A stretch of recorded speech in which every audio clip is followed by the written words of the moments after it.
Warning, the following video is so manly that it can make a woman grow a beard. So if you are a little Justin Bieber, proceed with caution. What is up, my fellow bees? Welcome back to a new video. Today I am bringing you 10 guns Treyarch clearly copied from Infinity Ward. Nah, I'm just kidding. It's not really considered copying because, you know, both companies make FPS games and it is within the same franchise. So Infinity Ward can have the same guns from Treyarch in their Call of Duty games. It doesn't matter. We're just doing this for fun. So we are going to compare, ladies and gentlemen, the same gun, but one version made by Infinity Ward and another version made by Treyarch, and let's see who is the winner. Which gun is the best? Which gun looks the best? But yeah, it's, you know, it's kind of funny. All the guns on this list were first in an Infinity Ward Call of Duty game, and then they also appeared in the next Treyarch game. There are a few of the guns that I could have used on this list, like the Dragunov, the 5.7 and whatever, but I feel that these ones are more popular, and I didn't want to use a Dragunov, to be honest, because that thing is absolutely disgusting. It doesn't matter if it's made by Infinity Ward or Treyarch. Also, I want to ask you guys something. Should I keep doing face cams? I've made like I made a face cam the other day and my Q&A, so that counts also as a face cam. Do you guys like the face cams? I know I'm not as good looking, as badass as my boy LEA or my boy Hollow Point. I love those guys. They're my favorite YouTubers, but they always make face cams. Oh my god, I can't even speak English. The haters are right.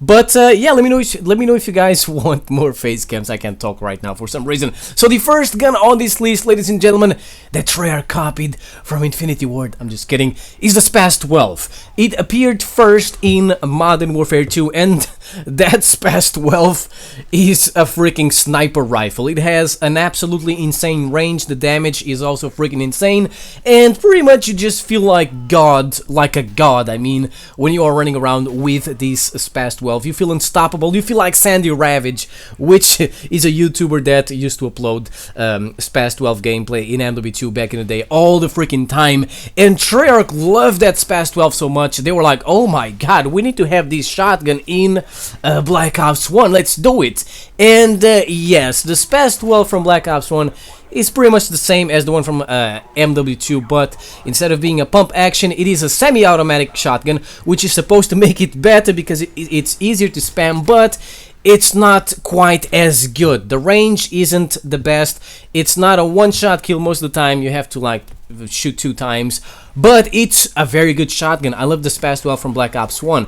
But the thing is that the one from MW2 is a sniper rifle. It is overpowered, while the one from Black Ops 1 is just a very good shotgun. So the one from MW2 wins. And then we have the M16, which appeared for the first time in Call of Duty 4, which is full of disgusting hackers. I cannot play that game without wanting to cut my wrist, so I had to use Modern Warfare Remastered gameplay for the M16 and for a few other guns. The M16 is like a sniper rifle in Call of Duty 4 or Modern Warfare Remastered. You see someone, they have no chance, you just melt them with one burst. It is freaking insane. That's why most of the campers love using the M16 in this game. And then, Treyarch was like, yo, the M16 is so good, we gotta have it in Black Ops 1. I'm just kidding. But, yeah, there's also an M16 in Black Ops 1, and I just feel it's not as good. In fact, I mean, no one really uses the M16 in Black Ops 1, while everyone uses the M16 in Modern Warfare Remastered and Call of Duty 4. But, even though this M16 is not as good, I'm gonna give it the win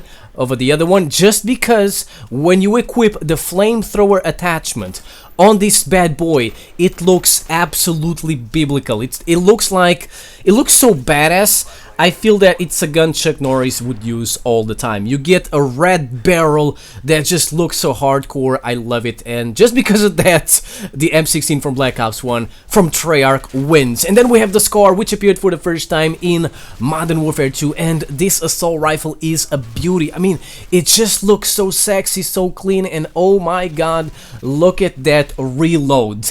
It is so freaking awesome, man. I just love it. And also it looks super realistic because Infinity Ward does a better job when it comes to making things look better.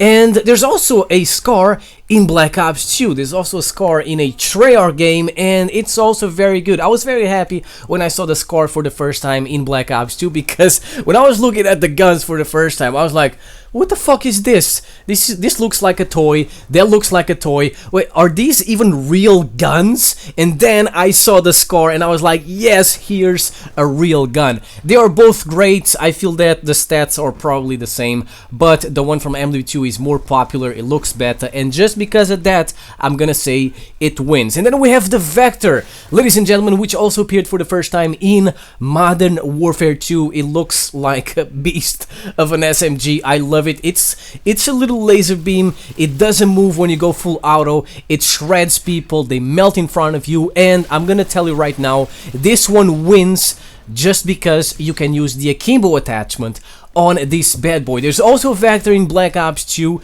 It has pretty much the same stats. It's also a laser beam. It also shreds people, but there's no akimbo attachment in Black Ops 2, which doesn't make any sense because in Black Ops 1, most of the SMGs had the akimbo attachment. So just because of that, and also because it looks more realistic, it looks more clean, the one from Infinity Ward wins. And then we have the Russian beast, the badass, the AK-47, which appeared for the first time in Call of Duty 4, and oh my god, do I love that motherfucker. It is my favorite gun in Call of Duty 4, and I think, yeah, because of that, it is the gun I've used the most in that game. I just love using it with the silencer. Yeah, it has a little bit of recoil. I think that the AK-47 is the assault rifle with the most recoil in Call of Duty 4, but you know, it's easy to control, and the damage is so crazy. People just surrender when they see you running around with the Russian beast, and it's so good. Treyarch had to put also an AK-47 in Black Ops 1, and you know what? I cannot decide which one is the best, because this is also my favorite gun in Black Ops 1. How crazy is that? We have one AK from Call of Duty 4 that is my favorite in that game. Then we have another AK from Black Ops 1 that is also my favorite in that game. It's like you're asking me to choose between two of my kids. Which one is your favorite? You can't do that. So I'm gonna break the rules and I'm gonna call this one a tie, and you guys are going to have to decide for me because I can't do it. And then we have the baby AK, the AK-74U, which appeared for the first time in Call of Duty 4, and you know what, even though it's a beast of an SMG, for some reason it's not really popular in Call of Duty 4. People don't really use it that much. People prefer the MP5, people prefer the P90, and people even prefer the Scorpion and the Uzi over the AK-74U. I don't know why.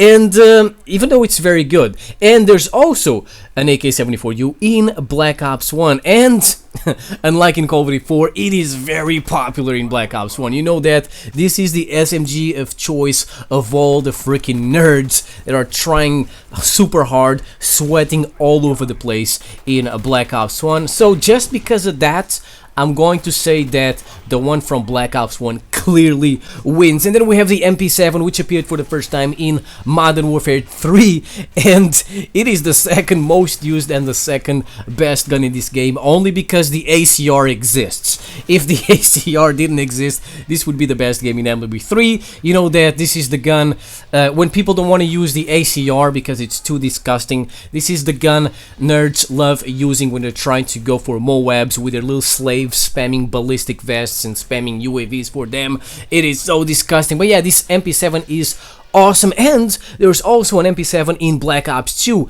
and you know what, both of them are great. Both of them have pretty much the same stats. This one in Black Ops 2 also melts people. In fact, I believe it is like my favorite SMG for when I'm trying hard. When I'm just playing for fun, I love using the Chickum. But the thing is that the one from MW3 is more popular than the one from Black Ops 2, and just because of that, I'm saying the one from MW3 wins. And then we have the M60 from Call of Duty 4. It appeared for the first time in Call of Duty 4, and this LMG is so badass. You just feel like a monster when you're running around with this thing. Even though it has a big ass iron sights, you can't see shit. I just freaking love it. You look like a tank, man. It doesn't really have a super fast fire rate. It has a little bit of recoil, but the damage is so freaking insane. Once you start hitting motherfuckers, you cannot stop. They will die immediately, and it's so good. This is the Rambo LMG. It's so good. Treyarch was like, we need their freaking LMG in Black Ops 1. Unfortunately, you know, it doesn't look as realistic, it doesn't look as badass as the one from Call of Duty 4, but I'm gonna say the one from Black Ops 1 wins just because you can put big ammo on it. You can have 150 bullets ready to go. How crazy is that? There's no big ammo extended mags in Call of Duty 4, so yeah, the one from Black Ops 1 wins just because of that, just because it's like a minigun. And then we have, ladies and gentlemen, the Mini-Uzi, which appeared for the first time also in Call of Duty 4, and this is a beautiful SMG. I just love this thing. I just love running around with this thing with a silencer, just hip firing motherfuckers because it makes them so mad. They're like, oh my god, this noob is hip firing all over the place. I mean, if you know what you're doing, you're not really a noob. Clearly the Mini-Uzi is a beast when it comes to hip firing, only especially if you use the perk Steady Aim. There's also a Mini-Uzi in Black Ops 1. It is ugly as shit. The iron sights are impossible to use. It's like the ugly brother of the Mini-Uzi from Call of Duty 4, but the thing is that you can put big ammo on this motherfucker. You can have like over 50 bullets ready to go. How crazy is that for a freaking SMG? So just because of that, I'm saying the one from Black Ops 1 wins. And finally, ladies and gentlemen, we have the Scorpion, which appeared for the first time also in Call of Duty 4, and this is like a this is like a pocket ACR. It's a laser beam. It doesn't move. It just doesn't move. You can go full automatic and it stays still. How crazy is that? And the best part is that it looks super badass. I just love the irons all around the Scorpion. It's like they're reinforcing the Scorpion or something like that. It looks so freaking hardcore. There's also a Scorpion in Black Ops 1. I mean, you can use a Kimbo on it. Usually a Kimbo would give it automatically the win. You cannot use a Kimbo in Call of Duty 4, but the thing is that it's weak as shit. It doesn't look as badass, and only because of that I'm saying the one from Call of Duty 4 wins, and it also looks more realistic. The one from Black Ops 1 kind of looks like a toy. So that is pretty much it, ladies and gentlemen. Let me know in the comment section below who makes the best guns. Is it Infinity Ward or is it Treyarch? Thank you for watching. I will see you next time. Peace out.